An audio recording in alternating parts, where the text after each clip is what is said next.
70 rudal Rusia bombardir Ukraina dalam sehari, Zelensky desak PBB. Це був свідомий російський воєнний злочин, свідоме масове вбивство українських військовополонених, більше 50 загиблих, коли оборонці Азовсталі виходили з заводу, ООН і Міжнародний комітет Червоного Хреста виступили гарантами життя, здоров'я наших воїнів. Збройні сили України, Служба безпеки, Головне управління розвідки і Уповноважений Верховної Ради України виступили зі спільною заявою до ООН, Червоного Хреста як гарантів тих домовленостей щодо захисників Азовсталі. Киевским режимом убита и покалечена большая часть из находившихся там 193 военнопленных украинцев. По уточненным на утро 30 июля данным, в результате ракетного удара погибли 50 украинцев. Останки 48 военнопленных украинцев были обнаружены и извлечены из-под завалов помещений изолятора. Еще двое украинских военнопленных от тяжелых ранений скончались в дороге при транспортировке в медицинское учреждение.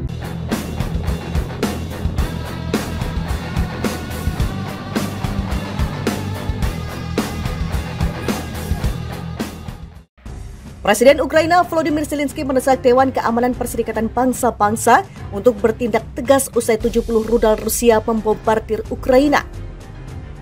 Hal ini hanya satu hari tetapi kami menerima 70 rudal, itu rumus teror Rusia, kata Zelensky dalam pidato virtual di depan Dewan Keamanan PBB, Rabu 23 November seperti dikutip dari Reuters. Zelensky juga menerangkan bahwa rudal Moskow menghancurkan infrastruktur seperti rumah sakit, sekolah, transportasi, dan memaksa menutup pembangkit listrik tenaga nuklir. Tujuan Rusia di bawah rezim Presiden Vladimir Putin, menurut Zelensky, untuk menambah derita rakyat Ukraina selama musim dingin sehingga beresiko mati beku. Zelensky juga meminta Rusia tak turut memberikan suara usai rekam jejak mereka di negara tetangganya selama 9 bulan ini. Kami tidak bisa menjadi sandera teroris internasional. Rusia melakukan semuanya untuk membuat generator energi lebih kuat dari piagam PBB, kata dia. Sementara itu dalam rapat Duta Besar Amerika Serikat untuk PBB, Linda Thomas-Greenfield mengatakan Presiden Rusia Vladimir Putin jelas menjadikan musim dingin sebagai senjata untuk membuat warga Ukraina semakin menderita. Putin akan berusaha membekukan negara itu, Ukraina, untuk tunduk, ungkap Greenfield. Di sisi lain, Duta Besar Rusia untuk PBB, Valsy Nevencia, merespon seruan Zelensky dan menyebut ancaman serta ultimatum dia sembrono. Nevencia juga mengatakan kerusakan infrastruktur di Ukraina disebabkan penembakan peluru kendali dari sistem pertahanan udara. Rudal itu kemudian jatuh di area penduduk dan merusak berbagai bangunan. Ia lantas meminta Barat berhenti menyuplai sistem pertahanan udara ke Ukraina. Rusia telah menginvasi Ukraina selama 9 bulan sejak Februari lalu. Sepanjang rentang waktu itu pertempuran terus terjadi. Baru-baru ini Ukraina berhasil memukul mundur Rusia di kota Kherson. Boris Johnson, Jerman ingin Ukraina menyerah ke Rusia. Pemerintah Jerman disebut ingin Ukraina menyerah dengan cepat ke Rusia. Hal itu terungkap dari wawancara mantan Perdana Menteri Inggris Boris Johnson dengan CNN Portugal yang terbit awal pekan ini. Dikutip Newsweek, Johnson mengklaim Berlin ingin situasi diselesaikan secepatnya ketika kelompok taktis batalion Rusia berkumpul. Ini menjelang serangan Rusia ke Ukraina pada 24 Februari lalu. Saya akan memberitahu Anda hal yang mengerikan pandangan Jerman pada satu tahap, katanya dikutip Kamis 24 November 2022. Bahwa jika itu terjadi, yang akan terjadi bencana, maka akan lebih baik semuanya berakhir dengan cepat dan untuk Ukraina, tambahnya. Saya tidak dapat mendukung itu. Saya pikir itu adalah cara pandang yang membawa malapetaka, tetapi saya dapat memahami mengapa mereka berpikir dan merasakan seperti yang mereka lakukan, tegasnya lagi. Johnson juga melontarkan kata-kata tajam untuk Prancis dan Italia yang mengklaim penyangkalan akan serangan terus dilakukan negeri itu. Saya ingat orang Italia lagi sangat bergantung pada hidrokarbon Rusia. Pada satu masa mereka hanya mengatakan bahwa mereka tidak akan dapat mendukung posisi yang kami ambil, katanya lagi. Sementara itu Rusia dilaporkan masih terus menyerang Ukraina. Rabu pasukan Presiden Vladimir Putin menembakkan 65 rudal lagi ke bangunan tempat tinggal dan stasiun energi. Dalam pembaruan operasional, Staf Umum Angkatan Bersenjata Ukraina mengatakan pasukan pertahanan negara itu menembak jatuh 51 dari 65 rudal jelajah KH-101. Semuanya ditembakkan ke ibu kota Kiev serta wilayah Vinnytsia, Lviv, dan Zaporizhia. Pada siang hari, penjajah Rusia melakukan serangan besar-besaran pada objek infrastruktur energi Ukraina. Serangan itu disebut salah satu serangan paling mengganggu yang dialami Ukraina dalam beberapa minggu terakhir. Ini telah kembali memutus aliran listrik ke Kiev dan daerah lain. Wakil Kepala Kantor Kepresidenan Ukraina membenarkan adanya serangan baru terhadap fasilitas infrastruktur penting di beberapa wilayah.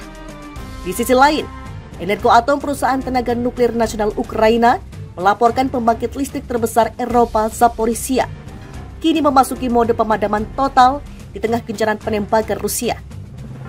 Kemarin pihak berwenang mengatakan bahwa salah satu roket Rusia menghantam bangsal bersalin di sebuah rumah sakit di kota Vilnius.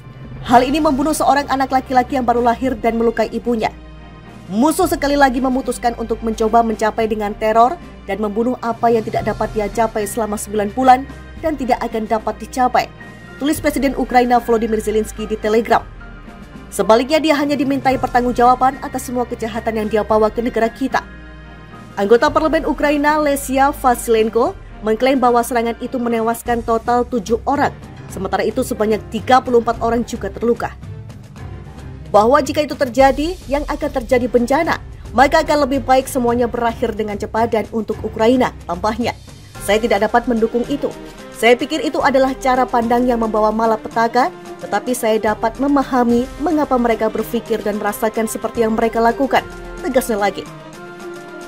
Johnson juga melontarkan kata-kata tajam untuk Prancis dan Italia yang mengklaim penyangkalan akan serangan terus dilakukan negeri itu. Saya ingat orang Italia lagi sangat bergantung pada hidrokarbon Rusia. Pada satu masa mereka hanya mengatakan bahwa mereka tidak akan dapat mendukung posisi yang kami ambil, katanya lagi. Sementara itu Rusia dilaporkan masih terus menyerang Ukraina. Rabu pasukan Presiden Vladimir Putin menembakkan 65 rudal lagi ke bangunan tempat tinggal dan stasiun energi. Dalam pembaruan operasional, Staf Umum Angkatan Bersenjata Ukraina mengatakan pasukan pertahanan negara itu menembak jatuh 51 dari 65 rudal jelajah KH-101. Semuanya ditembakkan ke ibu kota Kiev serta wilayah Vinnytsia, Lviv, dan Zaporizhzhia. Pada siang hari, penjajah Rusia melakukan serangan besar-besaran pada objek infrastruktur energi Ukraina. Serangan itu disebut salah satu serangan paling mengganggu yang dialami Ukraina dalam beberapa minggu terakhir. Ini telah kembali memutus aliran listrik ke Kiev dan daerah lain. Wakil Kepala Kantor Kepresidenan Ukraina membenarkan adanya serangan baru terhadap fasilitas infrastruktur penting di beberapa wilayah. Di sisi lain, Energoatom, perusahaan tenaga nuklir nasional Ukraina, melaporkan pembangkit listrik terbesar Eropa, Zaporizhzhia, kini memasuki mode pemadaman total di tengah gencaran penembakan Rusia. Kemarin pihak berwenang mengatakan bahwa salah satu roket Rusia menghantam bangsal bersalin di sebuah rumah sakit di kota Vilnius. Hal ini membunuh seorang anak laki-laki yang baru lahir dan melukai ibunya. Musuh sekali lagi memutuskan untuk mencoba mencapai dengan teror dan membunuh apa yang tidak dapat dia capai selama 9 bulan dan tidak akan dapat dicapai, tulis Presiden Ukraina Volodymyr Zelensky di Telegram.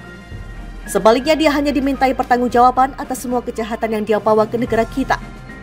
Anggota Parlemen Ukraina Lesia Vasilenko mengklaim bahwa serangan itu menewaskan total 7 orang, sementara itu sebanyak 34 orang juga terluka.